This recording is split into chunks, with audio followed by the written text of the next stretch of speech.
Hello everyone, देखिए आज हम करते हैं एग्जाम्पल 2.15 चैप्टर 2 का हमारा यूनिट्स एंड मेजरमेंट। तो देखिए क्या कहता है इस क्वेश्चन में, कहता है let us consider an equation.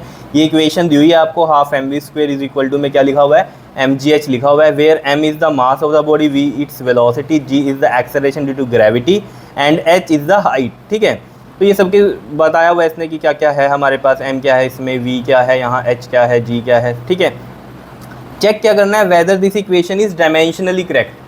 तो यानी कि डायमेंशनली करेक्ट का हमें क्या करना है, इसमें चेक करनी है, यानी कि चेक द करेक्टनेस। अगर आपको याद हो जब हमने डायमेंशन का एनालिसिस किया था तो उसकी 3 एप्लीकेशन थी। ठीक है, तो उसमें जो सेकंड एप्लीकेशन थी ना, check the correctness of the dimensional formula, तो वो वाली कहानी यहाँ पर लगने वाली है। मतलब हम क्या करते थे, यहाँ पर ये इक्वेशन लेते थे, इसमें लेफ्ट हैंड साइड की डायमेंशंस देखते थे और राइट हैंड साइड की, अगर इक्वल हैं तो हम बोलते थे डायमेंशनली करेक्ट है, अगर इक्वल नहीं है तो हम क्या बोलते थे, डायमेंशनली करेक्ट नहीं है। ठीक है, तो देखो सॉल्यूशन में चलते हैं हम।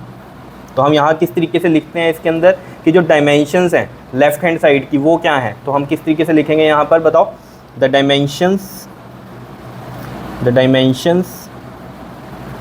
Of left hand side are, तो ये देख लो यहाँ से हमारे पास क्या बनेगी, देखो 1/2 mv स्क्वेयर है। ठीक है, देखो इसके अंदर आपको पता है जो हमारे कांस्टेंट टर्म है इसके लिए तो कुछ भी नहीं होता।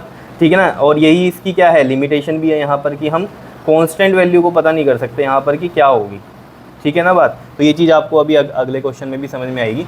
क्लियर, तो देखो यहाँ पर हम देखते हैं अब कि लेफ्ट हैंड साइड के लिए देखो किस तरीके से हम करेंगे यहाँ पर। ठीक, तो देखो यहाँ पर m के लिए क्या हो जाएगा, मास के लिए हमारा ये कैपिटल M में लिखते हैं हम, और इस तरीके से लिखते हैं। v के डायमेंशंस क्या होते हैं बताओ, वेलोसिटी के क्या होते हैं जल्दी से बताओ, डिस्प्लेसमेंट अपॉन में क्या होता है, टाइम होता है। तो डिस्प्लेसमेंट हम किससे लिखते हैं, L से लिखते हैं, क्योंकि इसके जो भी वैल्यू होगी वो किस में होगी, मीटर में या सेंटीमीटर में, तो वो हम L में ही ले लेते हैं, लेंथ में ही ले लेते हैं। तो L हो गया, और ये क्या हो गया इसका, T हो गया। तो L T, ये 1 है ना, यहाँ ऊपर जाके -1 बन जाएगा, तो LT -1 होते हैं।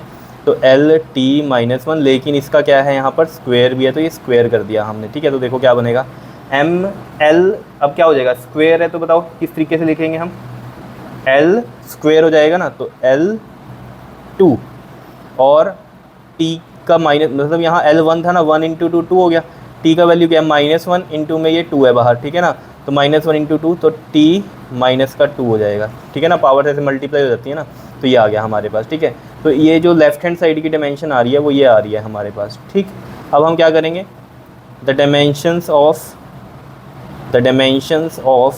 Right hand side are.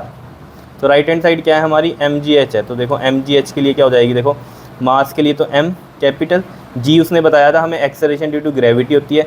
तो एक्सेलरेशन आपको पता ही है क्या होता है, चेंज इन वेलोसिटी अपॉन में टाइम। अभी वेलोसिटी के हमने देखे क्या थे, LT -1, और टाइम के t, तो ये 1 है ऊपर जाके -1, तो LT -1, और ये भी नीचे वाला ऊपर जाके -1, तो LT -2 आ गया। तो एक्सेलरेशन ड्यू टू ग्रेविटी के कितने आ गए, LT -2 आ गया। h क्या है हमारा, हाइट है, मीटर में ही होंगी इसकी जो वैल्यू होगी या सेंटीमीटर में होगी, तो उसको हम L में ही कंसीडर करते हैं, ये पता है ना आपको, डायमेंशंस अगर की हुई हैं आपने। ठीक है, तो ये L में हमने इसको लिख दिया। अब देखो ज़रा यहाँ पर M एज इट इज़। अब देखो यहाँ पर आपको पता ही है जब प्रोडक्ट हो रहा होता है, ठीक है, तो वो हम कर सकते हैं, है ना। तो जैसे L का L से प्रोडक्ट है, मतलब क्या, यहाँ पावर 1 है, यहाँ पावर 1 है, इसका मतलब क्या है, ये ऐड हो जाएंगी पावर्स, यही होता है।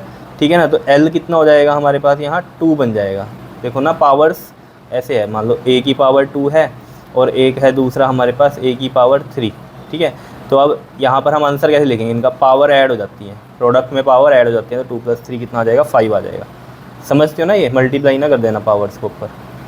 क्लियर है इतनी बात, ठीक है, इतनी बात तो समझ में आ ही रही है आपको। ठीक, तो ये 1 है और ये हमारा क्या हो गया, 1 हो गया यहाँ, तो ये 2 बन गया। और ये नहीं तो कई बच्चे अगर मल्टीप्लाई करेंगे ना, 1 × 1 कर देंगे इसको, 1 नहीं, ऐड होती हैं पावर्स, तो 1 और 1 2 हो गया, और ये t की पावर कितनी है, -2 है। तो यहाँ से ये आ गया हमारे पास। तो देख लो लेफ़्ट हैंड साइड ये है हमारे पास और राइट हैंड साइड ये है, तो यानी कि यहाँ लेफ़्ट हैंड साइड इक्वल है राइट हैंड साइड के, देख लो आपके सामने ही है। तो यानी कि जो हमारे पास इक्वेशन है वो क्या है, डायमेंशनली करेक्ट है। तो हम लिख देंगे दिस इक्वेशन इज़ डायमेंशनली क्यों बोल रहे हैं बताओ, करेक्ट है। ठीक है, डायमेंशनली क्योंकि इनकी डायमेंशंस इक्वल आई हैं। ठीक है, वैसे ये इक्वल हैं ये हम नहीं कह सकते, क्योंकि देखो एक चीज़ को समझो यहाँ पर कि यहाँ ये वैल्यू है 1/2, ठीक है ना, और यहाँ पर कुछ भी ऐसा नहीं आया, समझ रहे हो ना, 1/2 तो कुछ नहीं आया। तो इसलिए कांस्टेंट टर्म्स की टर्म्स में हम बात नहीं करते यहाँ पर, किस में करते हैं हम, इनकी जो रियल में जो डायमेंशंस है ना, जो यहाँ बन रही हैं वही यहाँ बन रही हैं, तो हम क्या कहेंगे, ये इक्वेशन क्या है, डायमेंशनली करेक्ट है, इसलिए बोलते हैं डायमेंशनली करेक्ट है। बताओ जी, आया समझ में 2.15? ठीक है, इससे नेक्स्ट क्वेश्चन 2.16 है, उसमें आपको ये और ज़्यादा क्लियर हो जाएगी कहानी, ठीक है, तो वो हम नेक्स्ट वीडियो में करेंगे। क्लियर? ओके जी, थैंक यू।